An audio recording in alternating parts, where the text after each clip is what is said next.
¿Qué es qué piensas tú, qué percepción te da el tema de Alejandro Toledo? Mira, al comienzo indignación por la sinvergüencería, ¿no? Porque siempre es Toledo contra Toledo, ¿no? Su gobierno también, si tú preguntas qué fue lo peor del gobierno de Toledo, Toledo.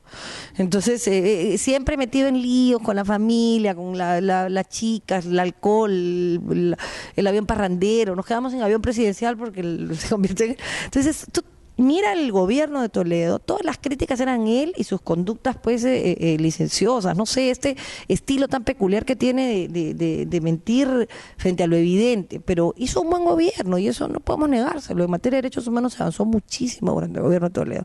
Tuvo buenos técnicos y eso hay que agradecérselo, ¿no? Por lo menos fue consciente de sus propias limitaciones y delegó en gente que sí sabía hacer las cosas y no hubo una mala gestión final.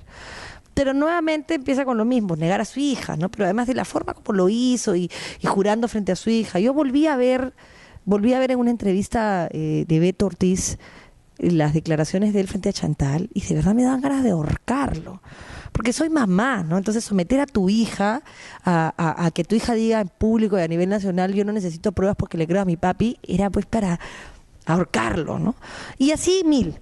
Entonces sentí mucha indignación al comienzo, ahora mucha vergüenza nacional, porque serían 2 presidentes presos. O sea, de lo que están acusando a Toledo no es de ser un mal político solamente, o sea, eso es defraudación tributaria, o sea, y por supuesto de dónde vienen los fondos podría terminar generando otro tipo de denuncias, pero por lo pronto hay ahí denuncias que pueden terminar sindicando a su familia y que a él no le importe es algo que no tiene nombre. El daño que le causa a su partido, que es gente buena, yo no soy posibilista, pero hay gente valiosa, muy valiosa. Lealtades como la de Sheput que son para llorar, ¿no? O sea, que tú dices, este hombre brillante, y tú ves que se está comprando un pleito ajeno con una lealtad, pero que tiene límites. Reate, ¿no? La forma como se fue indignado, porque claro, son gente que le entregó a los 4 suyos inicialmente y a la gestión de Toledo y a su posterior salida su vida, ¿no? Entonces es penoso. Pero yo creo que ahí ya pedirle a él que tenga una conducta coherente es pues medio absurdo, ¿no? Pero es el presidente, fue presidente de nuestro país, ¿no? Nos merecemos un poco más.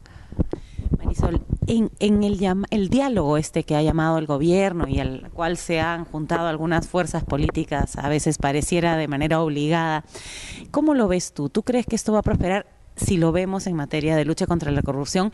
Y si, por ejemplo, teniendo a los fujimoristas y a los apristas en el diálogo, ¿eso no impulsará que ellos puedan querer tal vez limpiarse de las acusaciones del primero narcoindultos, también el tema del indulto a Fujimori? ¿Cómo ves tú este diálogo? ¿Crees que prospere? Y sobre todo en el tema de corrupción. Mira, yo creo que el diálogo como diálogo, en la búsqueda de líneas de mirada común para el futuro, no está en el foro adecuado. Yo creo que el foro para un diálogo mirando al 2025 o mirando incluso al 2021 está en el Plan Bicentenario y en el Acuerdo Nacional, que es lo que hay que reforzar. Ahora, sí me parece importante y en ese sentido la participación de mi partido es algo que a mí me ha hecho sentir muy orgulloso, porque obviamente escuchar a Bedoya siempre es inspirador, es la necesidad de respetarnos en la conversación. O sea, yo creo que más que un diálogo con una agenda fija, a ver, la agenda fija la tenemos los ejes, tenemos las políticas públicas, tenemos los indicadores. Más que eso es cómo haces que eso funcione si no hablamos.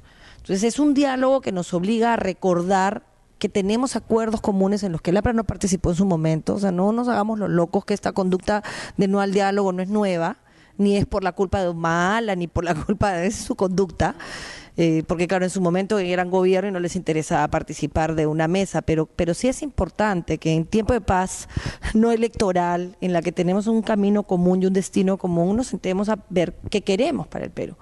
Y en función de lo que queremos, habrán matices, ¿no? Yo nunca voy a votar por el fujimorismo y seguramente por el APRA tampoco, pero entiendo que si el país decide que nuestro presidente pertenezca a otro partido o sea Humala, bueno, me toca trabajar para, como oposición, decirle te estás equivocando en esto, pero también apoyarlo en las cosas que van en ese sentido común. O sea, son, como te digo, es un destino y son rutas distintas, matices, pero todos queremos un país distinto, inclusivo, donde la pobreza no sea la herencia que se traslada de una generación a otra, donde los niños no se mueran todos los años en Puno y tengamos el mismo discurso. Son 400 niños que se mueren por neumonía, por eso es inmoral, ¿no?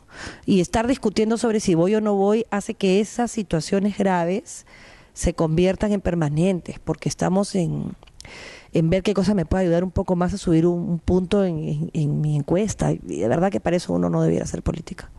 Una última pregunta, Marisol. Nosotros en el programa sacamos muchas denuncias que involucran a autoridades regionales y locales en asuntos de corrupción graves. Y normalmente son autoridades que ganaron por partidos importantes y que luego se desentendieron, porque además cuando nosotros preguntamos a los partidos ¿y qué pasó con fulano o mengano? Dice, bueno, yo ya no le hice seguimiento. ¿Cómo podría mejorarse esa situación? ¿Cómo puede representar a un partido que incluso está el partido de ustedes y de pronto desentenderse del asunto con estas graves denuncias? Mira, eso nos pasó mucho con Unidad Nacional. En el caso de Unidad Nacional nosotros tenemos actualmente alcaldes en ejercicio, te hablo de Lima en particular y sin hablar puntualmente de ninguno, que entraron por la alianza con Solidaridad. Y hoy, por supuesto, nosotros no tenemos ninguna relación con Solidaridad formal, pero esos alcaldes entraron por nosotros y nosotros no podemos quitarle cuerpo a esa responsabilidad. O sea, ellos están ahí en parte por esta alianza, igual que el caso de la alianza con Pedro Pablo, ¿no? Yo no voy a renunciar jamás a Perú ahora o nunca. O sea, yo le dije a mis electores, cuando estuve como vicepresidenta, mucha honra además con Pedro Pablo, mira, nosotros vamos a hacer esto y eso es lo que voy a hacer, porque está por escrito y es mi palabra comprometida. Si nosotros llevamos a un alcalde, tenemos responsabilidad con las cosas que haga, por lo menos tenemos responsabilidad en denunciarlas. Muchas más si es de tu partido, si es de tu bancada, o si fue llevado con tu nombre, o tú avalaste su candidatura. O sea, muchas más de hacerle seguimiento y denuncia. Es muy difícil y es doloroso, pero es lo que nos corresponde. Entonces, ese es el tipo de cosas que te digo que son gestos políticos. No tiene que ir de la mano la ley con el deseo de y la actuación. Y la actuación, mientras más dura con los propios, más consecuente. Y nosotros lo hicimos además en su momento con una congresista que además no solamente era mujer, pepecista, también era notaria, o sea que me daba, pero así con todo. Y tuvimos que denunciarla, ¿no? A pesar que ella negó que todo era verdad, dijimos, bueno, pruébalo, ¿no? Pruébalo no porque se presuma que eres culpable, pero para el personaje público esto funciona al revés que en el derecho penal. En el derecho penal voy a presumir tu inocencia. En el derecho penal sale y acredítamelo, acláralo, porque tu actuación nos perjudica a todos, el partido, que es importante, pero no lo más, y la institución, que está y debería estar por encima de nuestros propios intereses, ¿no? Muchas gracias a Marisol Perestello, congresista de la República. Muchas gracias a ti por la oportunidad.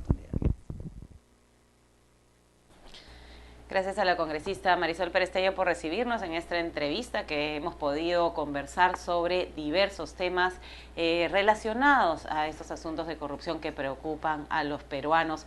Hay algo interesante que dice ella, me parece importante rescatar, es que en el Congreso hay agenda, hay documentos, hay indicadores, hay un montón de proyectos, de anteproyectos, de propuestas y de capacidad para poder asumir el tema de la corrupción como prioridad para luchar contra la corrupción. Y sin embargo, falta lo más importante, que es la voluntad política.